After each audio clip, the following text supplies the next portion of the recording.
Centenary. One day in early summer, the Fat Controller called a meeting of the engines. "You have all heard," he announced, "of the Thin Clergyman." "Isn't he the one who wrote stories about us?" ventured Thomas. "Well done, Thomas," agreed the Fat Controller. "Sadly, he has now died, but this year it is 100 years since he was born." He paused. "To mark this auspicious occasion," he went on. "What's suspicious?" squeaked Percy, and then hoped the Fat Controller hadn't heard him. But he had.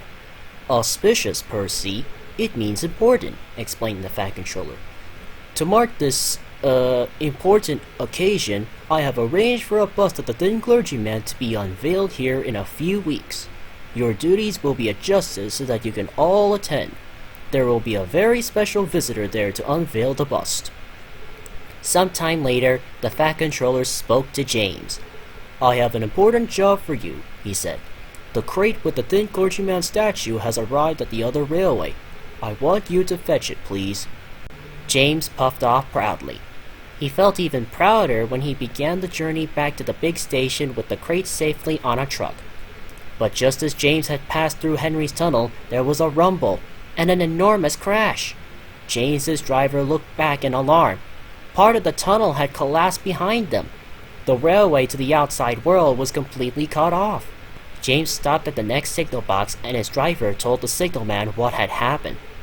Later, the Fat Controller sent Donald, Douglas, and Henry to help repair the tunnel, but until it was mended, no trains could reach the other railway from the island of Sodor.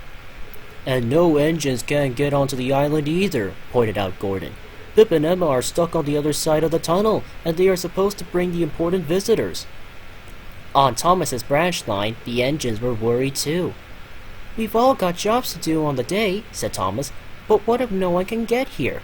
"Don't worry," soothed his driver. "Bertie and his friends are meeting all the trains on the other railway and bringing the passengers over."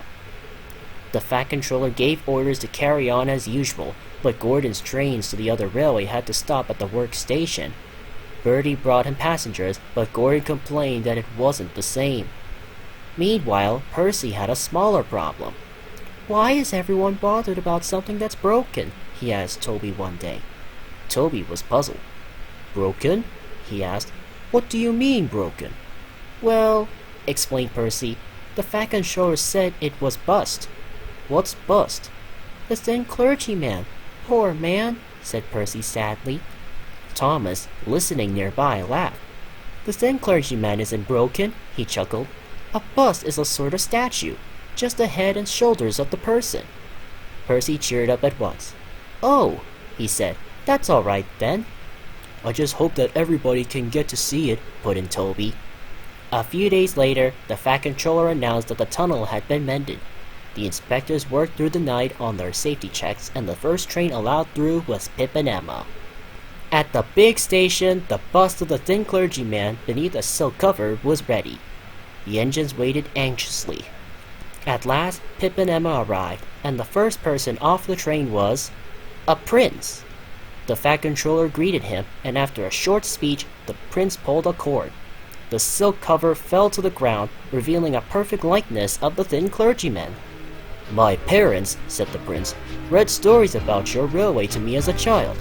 There will never be anything like it anywhere."